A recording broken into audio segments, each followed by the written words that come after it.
A mí cuando me dijeron que había que quitarse los calzones, yo dije, igual se pone bueno, pero la verdad es que nunca pasó. A lo mejor ya estás en una y no lo sabes o no lo quieres ver. Bien, siguiente pues. Sat Maitan.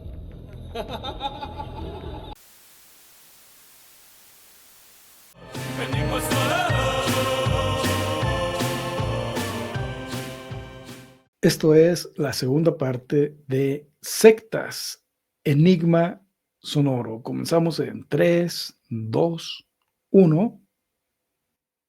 Hola, ¿qué tal amigos? Bienvenidos a este segundo episodio sobre sectas o prácticas sectarias. En esta ocasión nos centraremos justamente en todos estos aspectos para reclutar gente y toda la manipulación por parte de estos líderes de algunos grupos. Y para ello, como en cada uno de estos episodios, pues presento a mi amigo y coanfitrión César Lugo en esta aventura nuevamente en este segundo episodio de Sectas. Muchas gracias, Julio, por tu enigmática presentación. Y les recuerdo que en el episodio previo, esta es la segunda parte, repasamos las definiciones, qué era una secta, qué características tenían las sectas y los líderes, cómo eran parte imprescindible del modelo de este tipo de organizaciones. En esta ocasión vamos a ir con los métodos que utilizan para captar adeptos.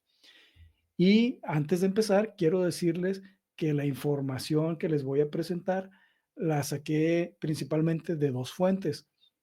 Una de un artículo llamado La actuación de las sectas coercitivas de Álvaro Rodríguez Carballeira, profesor titular de Psicología Social de la Universidad de Barcelona, de la revista Egusquilore, número 18 en San Sebastián, diciembre del 2004, páginas 247 a las 268. Y mi segunda fuente de información fue del doctor, y aquí se los tengo, aquí ya se me perdió, pero ahorita lo voy a encontrar. Ese es Lugo, dando referencias bibliográficas. Así. Bueno, Bueno, del modelo BITE, es así como se llama. Y este modelo, aquí está, es de Steven Hassan, que es un exmiembro de la Federación de las Familias para la Paz y la Unificación Mundial, mejor conocido como los Moonies, que es también una secta con este tipo de conductas coercitivas, ¿no? Se les llaman Moonies por su fundador, el pastor Sun Myung Moon. No vamos a ahondar en esta secta en este momento, porque si de por sí no nos alcanza el tiempo, bueno, mejor vamos a la carnita, ¿no? A lo mordible de este podcast. Te preguntarás, Julio, ya de una vez que hemos definido las características principales de este tipo de organizaciones, ¿cómo es la forma en que llega tanta gente a formar parte de ellas?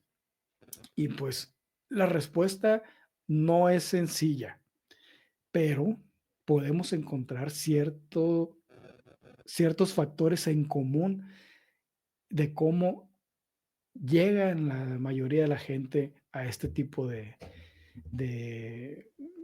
organizaciones. Pues.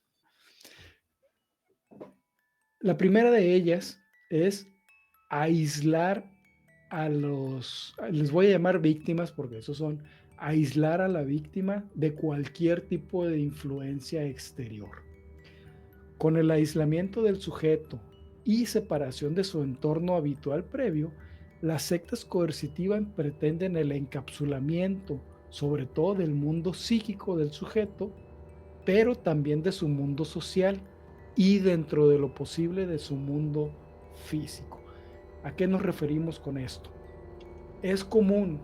Sí, sí, adelante, yo sé que ibas a decir algo. es donde entra el asunto de los demás son mundanos, tú eres mejor, Exactamente. no te merecen, tu familia es una carga, si no pueden progresar juntos, aléjate, aíslate.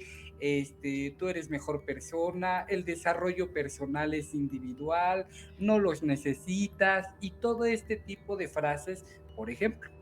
Exacto, es esta visión dicotómica de entender el mundo, el bien contra el mal, sin matices en medio. ¿Estás conmigo o estás en mi contra?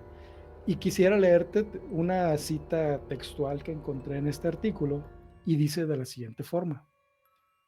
El encapsulamiento citado promueve la interacción intensiva entre los miembros del grupo y la limita con los no miembros, lo cual sirve para establecer el control de límites entre miembros y no miembros, o sea, estar haciendo un poquito reiterativo, propio de las denominadas organizaciones de transformación de la identidad. Ahorita voy con eso.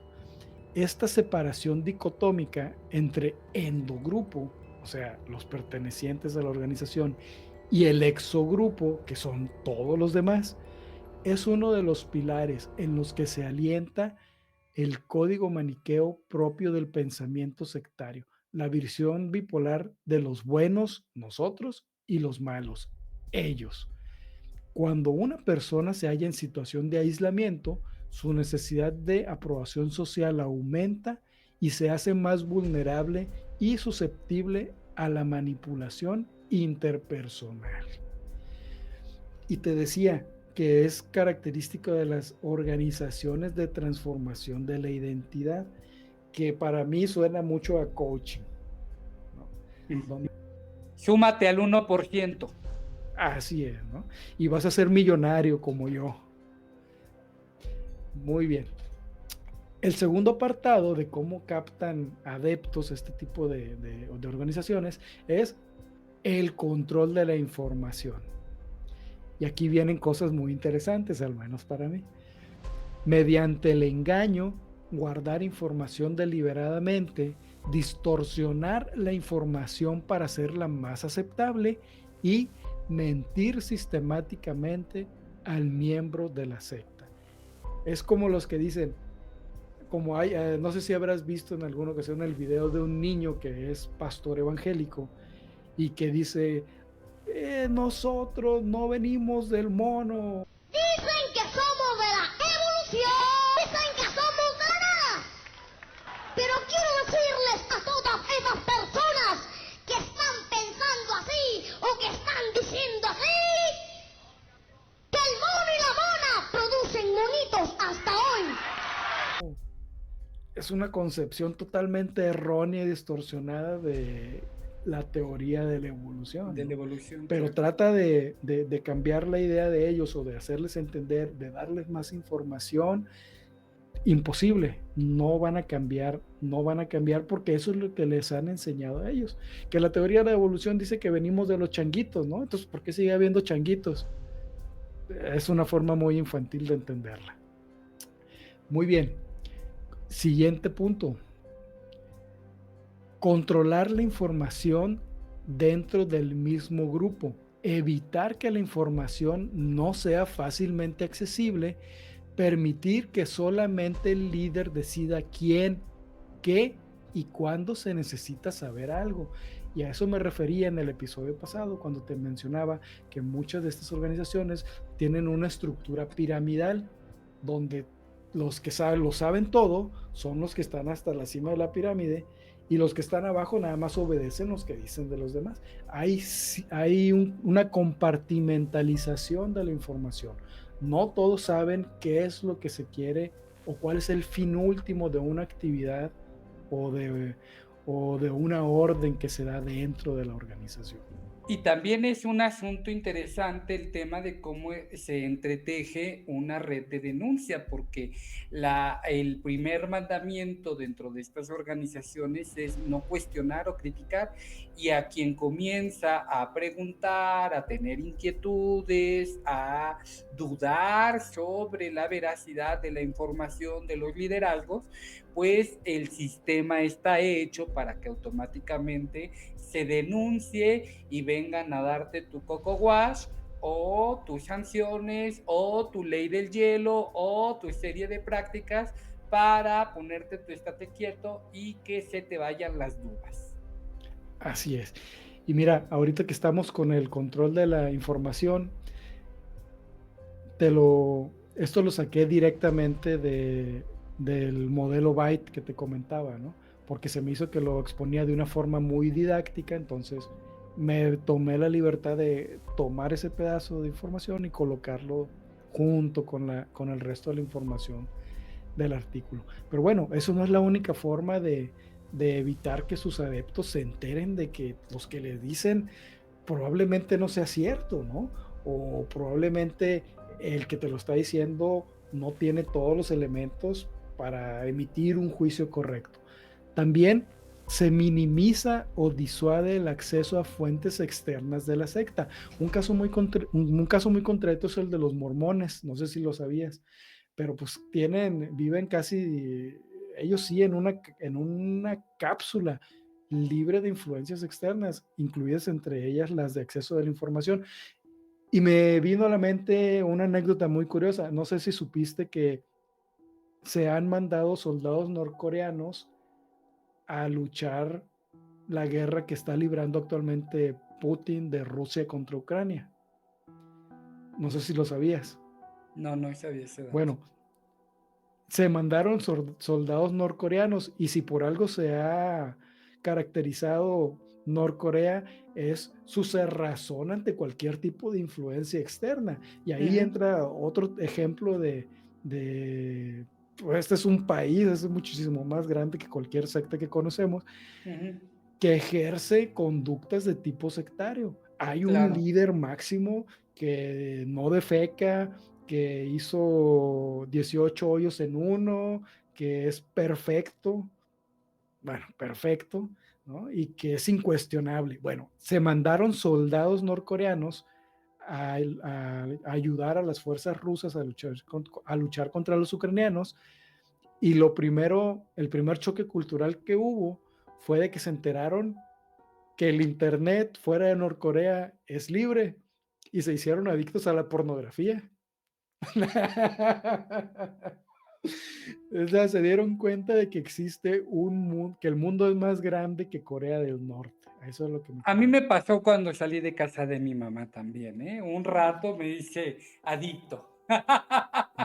¿no? Está como el dicho que dice, el amor verdadero sí existe. Búscalo fuera de tu delegación. Ajá, exacto. Fuera de tu colonia acá en el resto de México. Pues muy bien. Otra forma de controlar la información es haciendo uso extensivo de información generada por la secta como propaganda y citando mal cualquier fuente externa o usándola fuera de contexto. Creo que esto ya lo dejamos claro también. Bueno, otra forma de captación es crear un estado de dependencia existencial. Y cuando digo existencial es físico y mental. Sobre la vida emocional, sobre el ámbito perceptivo cognitivo, de cómo tú percibes al mundo, de cómo se altera tu percepción de la realidad siempre y cuando esté de acorde a los principios de la organización y no fuera de ella. Mediante la denigración del pensamiento crítico. Que te digan, información, ¿para qué quieres más información si todas las respuestas están en este libro? Si todas las respuestas las tiene Julio, el miembro de la secta de Enigma Sonoro. ¿Para qué quieres ver otros podcasts? Ve el nuestro. El gran maestro. El gran maestro Julio, ¿no? Que sí es maestro, pero lo que no sabían es que es maestro, pero sectario. También. No, sí, y finalmente el asunto de conceder todo a que si no está en ese librito la información que te genere una explicación racional, es porque el imbécil eres tú, ¿no? No porque no tenga toda la información. Es como yo ya lo he dicho, no es la primera vez que lo digo, es como los brujos que te garantizan un trabajo 100%. Y si no sale el trabajo, no es porque se haya equivocado el brujo, es porque no lo hiciste como él dijo. En fin, el debilitamiento físico Esto, unido a la omnipresencia de la doctrina en los procesos de sentir, pensar y actuar del adepto, implican un estrechamiento y enlentecimiento de sus facultades cognitivas, sustituyendo el pienso, luego existo, por el creo, luego existo. Y se los traduzco. ¿Han escuchado de los retiros espirituales? Sí. Claro, Esos claro. retiros donde te aíslan del mundo, te ponen en condiciones físicas extremas, limitan tu contacto con el exterior al retirarte cualquier tipo de teléfono, revista, periódico o cosa que te distraiga del mensaje que te quieren dar. Te hambrean, te hacen pasar penurias, y esto yo lo vi también directamente narrado de la experiencia de un familiar, pues no lo vi, lo escuché, cuando fueron a un temazcal, Uy, sí, cómo ha proliferado eso. ¿no? Sí, Y el es de una organización. llamar, es que el abuelo, que es un venerable anciano de ese club, de ese grupo, es el que tiene la sabiduría. Y entonces hay que subir descalzos y sin calzones para que te conectes con la tierra, hacia el cerro, a acampar, y llorar abrazando una piedra hasta que sin comer, sin dormir, y es parte de los rituales y de las prácticas para despersonalizarte. Exacto. ¿Y qué es lo que pasa ahí? Ya lo dijiste casi todo. Te citan en ayuno, en un lugar remoto, desconectado prácticamente del mundo, a la intemperie, víctima de cualquier cambio climático. Está haciendo mucho frío, luego te ponen en una tienda o en un lugar precario, ¿no? Donde te ponen a cocer prácticamente ahí vivo, en un sauna ranchero, ¿no? Que es el temazcal. Y luego te hacen bañarte con agua fría y no tienes control sobre ti más que el líder del grupo. Es el único que sabe a qué hora empieza, a qué hora termina, qué hora del día es, y toda la información tiene que pasar a través de él para que tú sepas algo. Si él no quiere que sepa qué hora es, no lo sabes. Entonces, A mí cuando me dijeron que había que quitarse los calzones, yo dije, igual se pone bueno, pero la verdad es que nunca pasó. no llegaron a segunda base ahí, todos sudorosos y hambrientos y desvelados y hambreados, ¿no? Muy bien. Sí. Era un detalle que les quería comentar.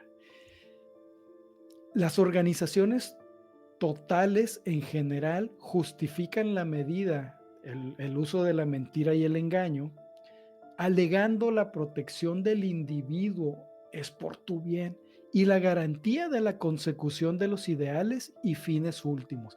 Es la máxima maquiavélica de que el fin justifica los medios. ¿Es eso o también ponerse causas importantes que la gente no tomaría mal, como limpiar un lago, como abatir la contaminación o reforestar un bosque, que estén legitimadas socialmente como una buena causa? Porque entonces estamos haciendo un bien que no lo entiendes, estamos transformando al mundo, ¿no?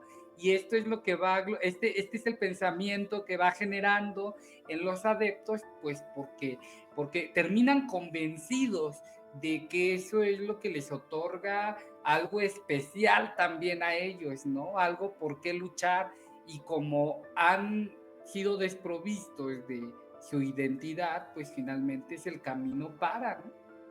Claro. Y me viene a la mente también un pasaje que ya narré de una película donde se justifica la mentira como en pro del fin último del movimiento. En uno de nuestros primeros podcasts, infumable, pero bueno, si no lo quieren ver, si no se quieren aventar 2 horas de revisión de películas, se los digo aquí. En la película de Brian De Palma, sobre la vida de Jesucristo, donde Pablo dice que Jesucristo murió en la cruz, cuando en la narrativa de la película no fue así. Entonces Jesucristo llega y le dice, oye, pero si yo no estoy muerto.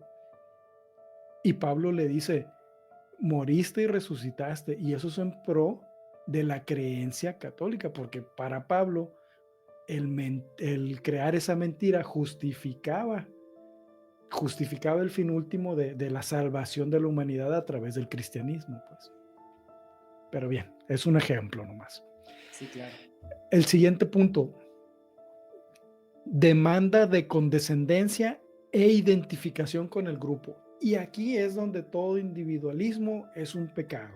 Tú no puedes tener un pensamiento contestatario, cuestionar al líder del grupo, porque eso va contra nuestras políticas y eres la manzana podrida de aquí de nosotros, ¿no?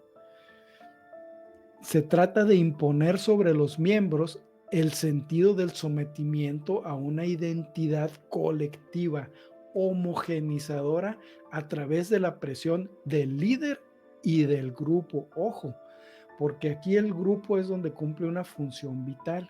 Si ven que alguien se está descarrilando, van y le chismean. Jefe, acá este fulanito está saliendo con alguien que es mormón, que es judío, que es ateo, ¿no? Fíjate que nada más por eso yo creo que yo no podría estar en una secta porque me cuesta mucho trabajo entrar al control de grupo, pero nadie dice que no pueda ser el líder de una, ¿verdad? A lo mejor ya estás en una y no lo sabes o no lo quieres ver. Bien, siguiente, siguiente punto. Control sobre la atención y el lenguaje. Y ojo con esto. Ese control adquiere dos formas extremas de intervención. Una por defecto y otra por exceso, que son privación sensorial y del otro lado del espectro, sobresaturación sensorial. La privación sensorial, voy a explicar a qué se refieren, a través de meditación, aislamiento, de prácticas de no pensamiento. Entonces, esto se relaciona mucho con todo ese tipo de movimientos New Age que tú mencionabas previamente en el El capítulo. episodio pasado. Así es, ¿no? Ese Sí, tipo que es el donde- agotamiento mental, ¿no? Justamente para llevarte o inducir tu conducta y también formar un nuevo esquema de pensamiento donde finalmente también estás agradecido. Les llegan a generar un trauma, bueno, no sé si sea el concepto correcto, pero un miedo y al mismo tiempo la idea de que hay alguien que los salva de ese suplicio, de ese tormento psicológico, y finalmente así generan una codependencia también, ¿no? Porque hay casi generan amor al carcelero. son, o sea, son unos vendedores que te generan la necesidad para después venderte la solución, por decirlo así. Y bueno, yo no digo que la meditación no sea mala, pero vamos, todo en su justa medida.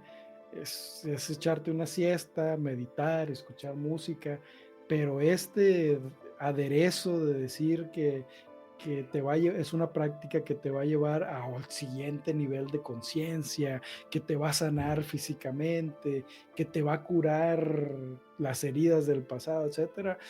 Yo me lo tomaría, si no con escepticismo, lo tomaría con pincitas, ¿no? No, y cuando ya va revertido de todas estas señales que nos has dicho, ¿no? Cuando ya hay una práctica de aislarte, hay una práctica finalmente de presentarte un liderazgo, pero también de un grupo de compañeros que te van despersonalizando de afuera, de tus medios, de tus redes de apoyo de afuera, y se van convirtiendo únicamente en tu núcleo, y en medio de estas prácticas que te invitan a pensar, a reflexionar, a meditar, es ahí donde se van encendiendo las alarmas de todo lo que puede representar finalmente pues un grupo con prácticas sectarias.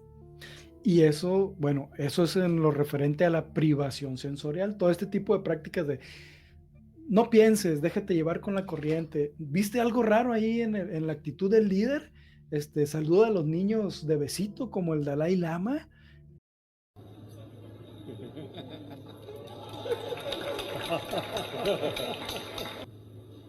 Edsa Maitang. ¿Te diste cuenta que no hace trucos de magia? O bueno, que no hace milagros, sino que hace trucos de magia. No veas eso. Déjate llevar. Buena onda, ¿no? Y en lo referente a la saturación sensorial, que es lo que está del otro lado del espectro, ¿a qué se refiere con la saturación sensorial? Bueno, consiste en ofrecerle una sobrecarga de mensajes nuevos a los que no puede aplicar la suficiente elaboración que le permita realizar un juicio crítico y exhaustivo. En pocas palabras, es decir 1000 pendejadas por minuto para que si te das cuenta de una, de las 99 restantes no te pasen como factibles, ¿no? O lo que es lo mismo que cantinflear, pero con muchos conceptos. Y es una técnica que utilizan mucho los charlatanes. Por ejemplo, no sé si has estado al tanto de las campañas políticas, por ejemplo, de Estados Unidos, donde estaba Biden contra Trump y que después fue de Trump contra Harris, donde empieza Trump a decir que es otro ejemplo de conducta sectaria, donde el líder Trump está exento de cualquier estándar moral que se le exige al contrincante.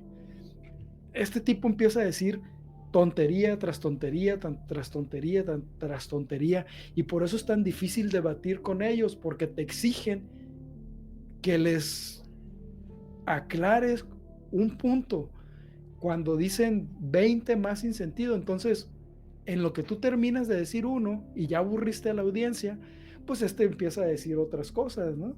Y tú quedas como un imbécil, atrasado, lento, apenas pudiste medio corregir uno de sus puntos cuando él pues ya te rebasó por la derecha.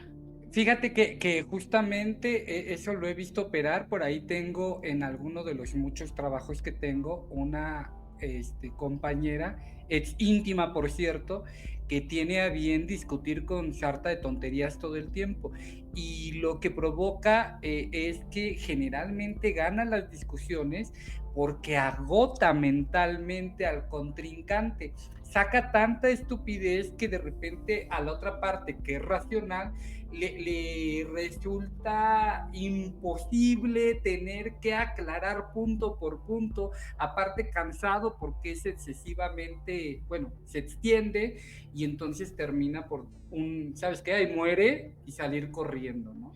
Y es una práctica que ocupan esto, ¿no? Y es una práctica muy efectiva para hacer quedar mal al más racional, lo más curioso de todo esto.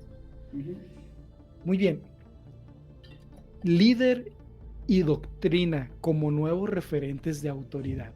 Se sustituyen los valores del individuo por los de la secta. El líder se sitúa en el vértice supremo de la estructura piramidal de la secta, lo más cercano a la divinidad. Su común narcisismo y megalomanía se acrecientan más aún al comprobar la veneración que le profesan sus seguidores. Esto, ¿cuántas veces no lo hemos visto? ¿No? En el líderes políticos, a mí lo primero que me viene es un líder político, ¿no? Que, bueno, ya mencionamos el caso de Trump.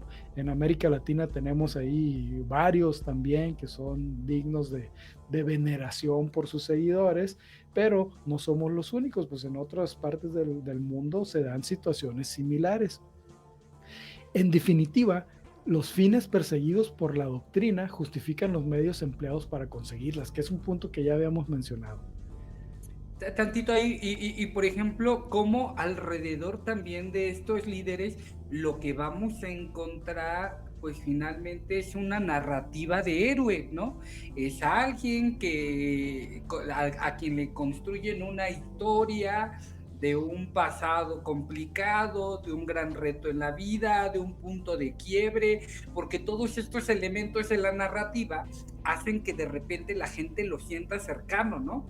Y después, ¡pum!, despega y logra el éxito porque entendió, porque descubrió, porque Dios le habló, porque algo especial, porque ganó dinero, por lo que quieras y mandes, y entonces se despega de la condición de vil humano y en ese momento pues, se vuelve una figura de admiración y de aspiracionismo para todos los adeptos, ¿no? Justamente porque hay este proceso trabajado incluso a nivel narrativo, porque es algo que está ya muy estudiado, ¿no? Cómo construyen estas historias. Y aunque es una fórmula cuasi matemática, sigue funcionando, ¿no? Al contar la historia de una película de superhéroe o al presentarte un liderazgo de este tipo. Te tengo una idea controvertida. ¿Es posible que nuestros líderes históricos, como que te tocó a ti y a mí, por ejemplo, los libros de historia de la Revolución Mexicana, hayan sido parte de un proceso similar donde se borraron las cosas malas y se exaltaron al nivel de ser casi unos superhumanos? No solamente es posible, no lo dudo. Lo invito a escuchar Enigma Sonoro para profundizar en este y otros temas muy pronto.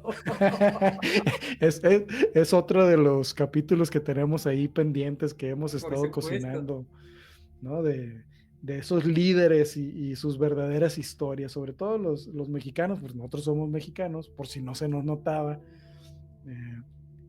Pero bueno, va a ser un capítulo muy interesante. Ojo a lo que te voy a comentar. Los sectarios, a medida que van integrándose en el grupo, son inducidos a despreocuparse de la tarea de satisfacer sus necesidades y a delegarla implícita o explícitamente en la secta. Así, esta acaba asumiendo la responsabilidad del control y cobertura de las principales necesidades físicas e incluso psíquicas de sus miembros. Los empuja de este modo a perder el autogobierno sobre sus necesidades y dejar su propia existencia dependiendo de manos ajenas. Fíjate que ya llegamos a las historias turbias de todos los líderes sectarios, justamente donde ya le piden taquito a los adeptos, donde ya les dan sus visitadas a las iniciadas, a los iniciados, para satisfacer la demanda del apetito carnal o sexual, y se presentan también como padres y a suplir los roles que habría en cualquier familia, justamente porque esto es lo que van administrando, ¿no? Y lo que hace que también la gente se enganche, porque se siente involucrada, ¿sabes? En esta investigación, ahorita que dices eso, me acordé mucho de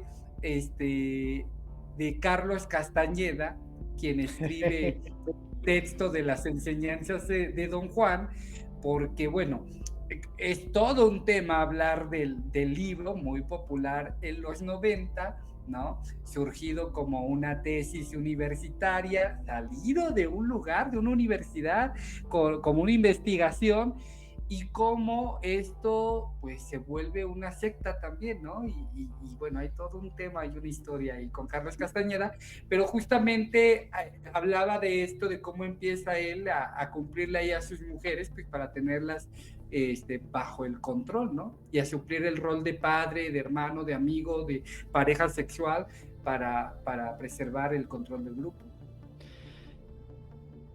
Cabe aclarar que Carlos Castañeda fue un charlatán que se hizo millonario y que obtuvo una gran cantidad de poder económico y social a través de sus mentiras, y se inventó por ahí que había conocido a un chamán de la tribu Yaqui que nunca existió, que nadie sabe.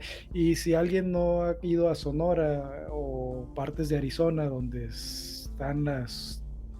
todavía se encuentra parte de esos pueblos originarios, pues los yaquis no son tantos, son muy poquitos, se los acabó don Porfirio, y la religión y el alcohol y el gobierno y el desierto, ¿no? Mira, el desierto es un lugar muy bonito, duro, pero tiene su belleza implícita.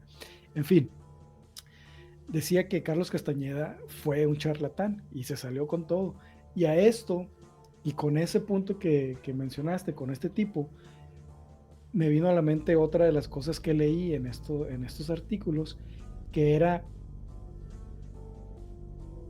que las sectas tienen, independientemente de si es política, religiosa, fitness, motivacional, o pónganle el adjetivo que quieran, el objetivo de ellas se limita generalmente a 3 puntos: poder económico, sexual y la satisfacción del ego del líder, ¿no? Que ahí puede ser también poder, el de reconocimiento, el de la gran cantidad de adeptos, el de ejercer influencia sobre una gran cantidad de gente. Ahí podríamos acabar el podcast, pero obviamente no, tiene mucha más carnita que desmenuzar. Solamente quería comentarte eso. Y a todo esto, bueno, ya hablamos de las características de una secta, de cómo es la forma en la que opera una secta, de qué puntos débiles del individuo se aprovecha para poder anexarlo a su gran masa informe, condescendiente y punitiva que es este tipo de organizaciones. Ahora viene la pregunta, bueno, ¿y cómo diablos me salgo de una secta? Porque te lo comentaba el podcast pasado, cuando tú le preguntas a alguien o tú le dices, oye, estás en una secta, no te das cuenta, solamente te puedes casar con los que están ahí, te obligan a vestirte de cierta forma, no te permiten tener círculos sociales ajenos a tu religión. Estás en una secta, lo que esa persona te va a decir, eso ya me lo dijo mi pastor. Me dijo que alguien iba a venir y me iba a mal influenciarme. Así es. Entonces el que tiene la razón es mi pastor. Y surge el efecto contrario, que a lo mejor alguien con buena voluntad quiere decir, estás en una organización que se está aprovechando de ti, de tu tiempo, de tu dinero y de tu persona en general. Y lo único que provocas es reforzar los pensamientos que tiene esta persona, ¿no? No, mi grupo es el elegido, todos los de afuera son los que están mal, y eso que me está diciendo, yo ya sabía que me iban a venir a decir. Bueno, entonces, ¿cómo diablos te sales de una organización como esa? Fíjate que es muy, muy interesante lo que estás diciendo. La realidad es que, de acuerdo a cómo se tiene estudiado este fenómeno, es un porcentaje bajo el número de personas que logra salirse de una secta, digamos, de una manera normal, ¿no? Es decir, que logre separarse y continuar su vida. La realidad es que en países, incluidos el nuestro, es un pendiente, y fíjate que quería ahí platicarte un dato curioso. Anteriormente, todo lo que tenía que ver con diálogos y asuntos religiosos, que es específicamente a lo que compete este estudio religioso y sobre sectas en nuestro país, dependía originalmente de la Secretaría de Gobernación, ¿no? Pero alcanzó una cantidad de problemas que se generaron ante la falta de atención por parte del gobierno en grupos religiosos que no respetaban, no garantizaban los derechos humanos, que justamente fue en el gobierno de Felipe Calderón, no por iniciativa de él, aclaro, sino por presión de muchos sectores de la sociedad, que se tuvo que abrir como tal una instancia de gobierno fuera de la Secretaría de Gobernación que atendiera los asuntos religiosos y que le diera seguimiento en todos los niveles, tanto en el asunto de documentar, de investigar, de medir, de llevar claridad en torno a cómo se mueve el espectro religioso en nuestro país, justamente por el aumento de denuncias de muchas sectas que pues lastimaban los derechos de las personas y que pues quedaban impunes al ser grupos pues como tal criminales y organizados en muchos de los casos, ¿no?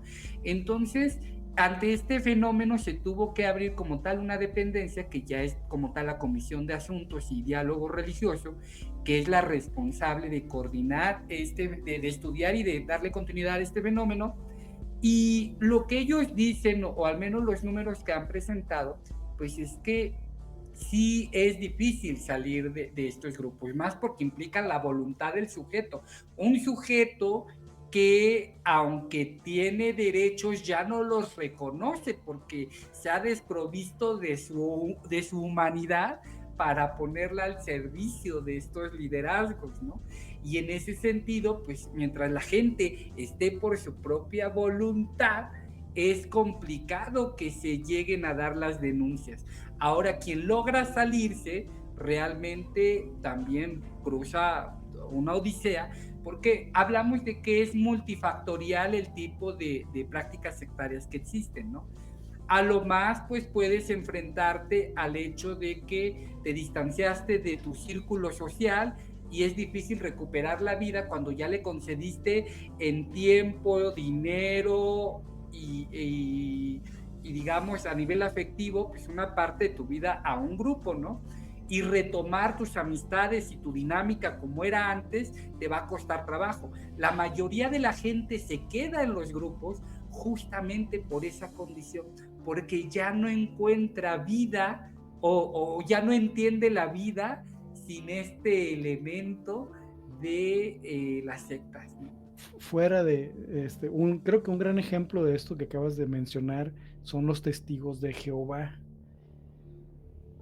donde se te prohíbe, si estás dentro del grupo, hablar con alguien que se ha salido de él. Puede ser tu hijo, puede ser tu mamá, tu abuelita, tu hermano. Se corta la comunicación porque obviamente te amenazan pues con el castigo espiritual y que se van a enojar, lo que sea.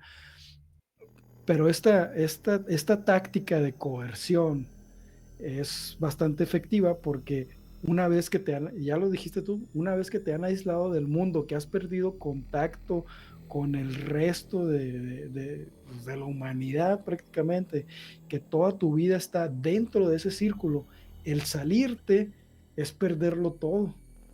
Familia, amigos, grupos de música, de educativos, o sea, donde te llevaba las 24 horas antes, bueno, no las 24 horas, no exageremos, a lo mejor sí, pero donde te la llevabas antes, prácticamente todo el día, te sales y ¿ahora qué hago? ¿A quién le hablo? ¿Con quién voy? ¿Con quién salgo? ¿Con quién lloro mis penas? ¿A quién le cuento lo que he hecho? Y ojo, en el supuesto de que tú hayas sido un sujeto converso, es decir, un laico, una persona mundana que se haya convertido a estas prácticas sectarias. Pero imagínate el caso de aquellos que nacieron dentro de, no conocen otra realidad, no conocen otro mundo.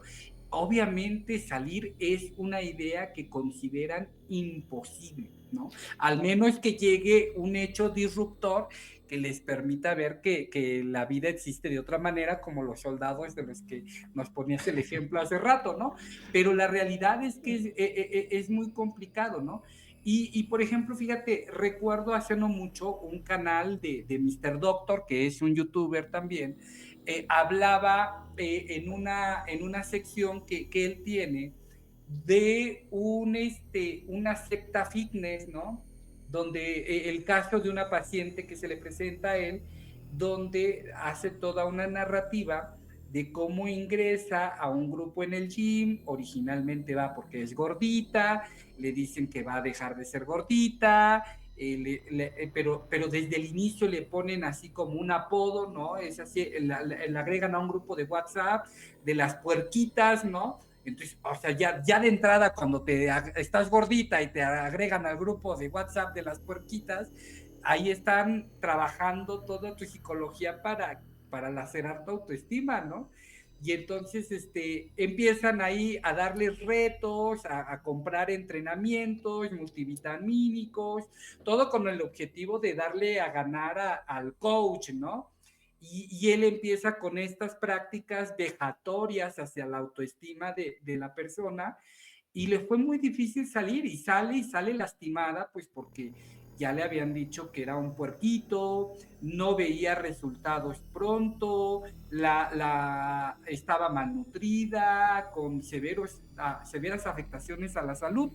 Y bueno, en este caso, donde solo era una práctica sectaria dentro de un grupo, digamos, de fitness en un gimnasio, pues no pasó de que se salió y no los quiso volver a ver, y tal vez la buscaron por teléfono y la boletinaron con los iguales para que no le hablaran. Eso es lo que menos pasa, ¿no? O sea, la forma de salida más fácil. Pero hay otros lugares donde incluso las mismas organizaciones ya se apropiaron de tu patrimonio, ¿no?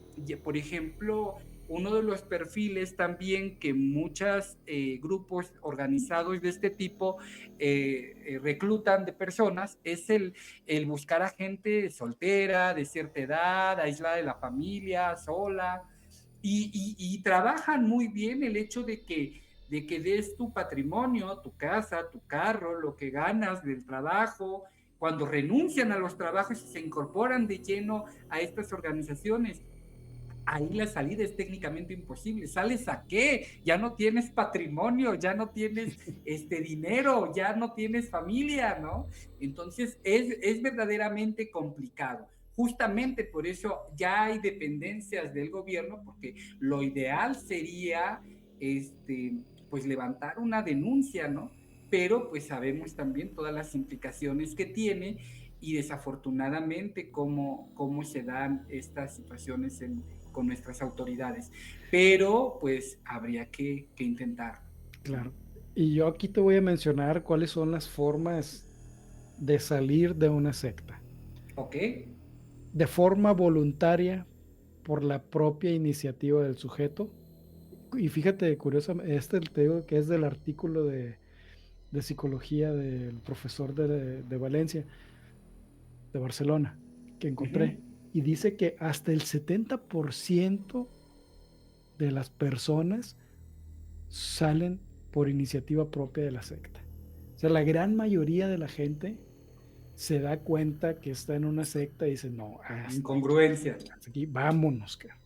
Entonces, eso nos dejaría con un 30% restante que no sale por otras razones, ¿no? Pues porque ahí tiene a su familia, porque piensa que está en lo correcto, que el resto del mundo está equivocado, o veto a saber por qué otra razón. Pero afortunadamente, y ese es un dato que a mí me pareció un poco alentador, la mayoría sale por iniciativa propia. Los principales factores que motivan la decisión de abandonar el grupo son los contactos con el mundo exterior, en especial los vínculos afectivos con amigos y familia, rompiendo el aislamiento grupal. Y aquí voy a hacer una pausa y voy a repetir, los vínculos con amigos y familia. ¿Por qué? Alguien como yo, que anteriormente era mucho más radical y decía, estás en una secta, te están lavando el cerebro, estás regalando tu dinero, no des diezmo, bla, bla, bla, y los atacaba y los confrontaba de una forma poco asertiva, por decirlo lo más suave, o como un imbécil si quieres. Lo único que causas es que esa persona se aferre más a las ideas que ya tiene. Y lo que he visto en muchas personas, en muchos testimonios de personas que han salido de sectas, es que dicen, cuando tú sales de una secta, no quieres que te juzguen y que te digan, eres un tonto, mira todos los años que perdiste ahí, mira todo el dinero que se te fue, sino todo lo contrario. La mejor forma de hacerle ver a alguien que no es verdad que el mundo está contra ti, es que tengas una red de seguridad. Y esa red de seguridad es tu familia, alguien que te diga, ¿sabes qué? Te quiero porque eres mi hijo, no me importa que creas en tonterías. En el momento en el que tú decidas salir de ahí, entiende que hay gente fuera de esa organización que te quiere, gente que te va a aceptar como eres. El agotamiento por el trabajo tedioso y la rutina de las prácticas cotidianas. Tú ya nos mencionabas anteriormente que una de las formas de apendejar a las personas que están es dándole tareas repetitivas, agotadoras, para que no piensen, ay, cabrón, ¿será que mi líder no es Dios? ¿Será que mi líder no es un iluminado? Entonces, para que no estés pensando tonterías, pues te pueden hacer todo ese tipo de trabajos. Pero realmente hay gente que dicen, a la chingada, pues yo no soy esclavo de estos canijos, vámonos. La desilusión por no ver logrados los grandes objetivos del grupo, otro de los factores. La constatación de daños o deterioros en uno mismo o en los demás. El castigo o discriminación sentidos. Y observar actuaciones contrarias o incoherentes con las doctrinas del líder y otros responsables. Son algunos factores que hacen que la gente abandone de forma voluntaria una organización de ese tipo. Y bueno, en esto también, bueno, sabemos que hay muchos casos muy controversiales, ¿no? Por ejemplo, el caso de los davidianos, ¿no? En Uf. Waco, Texas, ¿no? Donde les profetiza el fin del mundo y se las cumple, ¿no? Generando un suicidio colectivo, ¿no? O por ejemplo, algunos casos también de denuncias reales que existen con esta religión que habita en esta comunidad, porque es una colonia de ese grupo religioso de la hermosa provincia, ¿no? De gente que en su momento quiso salir también de ahí y fue perseguida y acosada, ¿no? O pues de otras sectas donde la gente es perseguida y a veces no ha acabado bien la historia. Yo te nombro otra también muy famosa porque fue en Estados Unidos, que ha habido peores. La de Jonestown, de Jim Jones, la gente del pueblo, no sé si recuerdas, donde se fueron a la Guyana, los fue a buscar el gobierno, pues había mucha gente que voluntariamente se quería ir de ahí por las condiciones en las que estaban. Les prometieron el paraíso y llegaron a un lugar con unas condiciones climáticas extremas, calor insoportable, lleno de mosquitos, donde tenían que hacer todo ellos sin ser pagados, sin horarios, con un líder que se la pasaba ahí, pues él muy bien, ¿no? Pero los demás, pues terrible. Y que finaliza en un evento realmente trágico, y de ahí viene la frase que se utiliza más frecuentemente en el lenguaje anglosajón, que es la de beberse el Kool-Aid, que es de que haces lo que te digas sin protestar. Y es que la forma en la que se llevó a cabo esta tragedia es que a todos los integrantes del grupo de Jones les dieron vasitos de Kool-Aid, pero mezclados con cianuro, incluidos niños, animales, ancianos y a todos. Muchos de ellos se dieron cuenta y fueron forzados a beberlo, ¿no? Porque no querían, pero muchos otros seguramente se tomaron el Kool-Aid sin saberlo. Y terminó pues en algo llamado suicidio, que más bien sería un homicidio colectivo, creo yo. O peor aún, este episodio comenzó haciendo referencia a uno de los grupos sectarios más estudiados y de mayor referencia que tenemos, que es el caso de la familia Manson, y donde el líder no estuvo implicado directamente en los actos más terroríficos, solo fue quien los ordenó, quien los gestó, ¿no? Y cómo se puede llegar a hacer que los demás cometan las peores cosas en nombre de ti. Y totalmente convencidos, incluso después de ser juzgados, sentenciados y encarcelados, sus adeptos decían que no se habían equivocado de nada. Claro. En fin, pero pues aquí también tenemos casos, aparte del que dijiste, la hermosa provincia de producción orgullosamente mexicana, otros importados como Nexium, que seguramente también es un caso tenebroso y horrible. Y bueno, pues en eso eso no nos vemos atrasados, como no somos tercermundistas, ahí sí somos primermundistas en la generación de grupos coercitivos. Bien, Pues, ¿qué te otra forma. parece si invitamos también a que la gente nos escriba sobre, si quiere que profundicemos sobre algunas de estas que hemos mencionado? Dan también cada una por sí misma para un episodio completo, que nos Por escriban si han supuesto, llegado hasta aquí para que sugieran, hagamos. Ujú. créanme que leemos los comentarios, a veces nos llegan como 2 o 3 y los 3 los leemos. Bueno, otra forma de salirse es de forma voluntaria, pero con ayuda y tratamiento profesional externo. Este es el caso en el que un implicado, una víctima de este grupo, reconoce que está, pero no sabe cómo salirse, entonces busca la ayuda de un profesional. Yo creo que estos deben ser muy poco el porcentaje, no tengo el dato exacto. Otra es por expulsión, ¿no? Que cometas un acto que es irreconciliable con la doctrina y que ellos mismos digan, aquí no te queremos. Como los testigos de Jehová, pues ya ves, algunos los expulsan y quieren regresar y no, eres un apestado. Ujú. Algunas de las causas pues pueden ser por disidencia interna, crítica, insubordinación o no sometimiento a la autoridad, entre otras. Y finalmente, la última que vamos a mencionar ya para cerrar este segundo episodio de sectas de Enigma Sonoro, que nos va a faltar muchas cosas, pero ya se nos acabó el tiempo. La última forma de salirse es mediante la desprogramación no voluntaria, o lo que yo llamo el modo tazo dorado. Vámonos, vámonos. ¡Que no me estás Vámonos. pescando! Ahí, pues súbase uno, vámonos. ¡Parió coche! ¡Vámonos! Aquí la patrulla espiritual sabe muy bien de qué hablamos.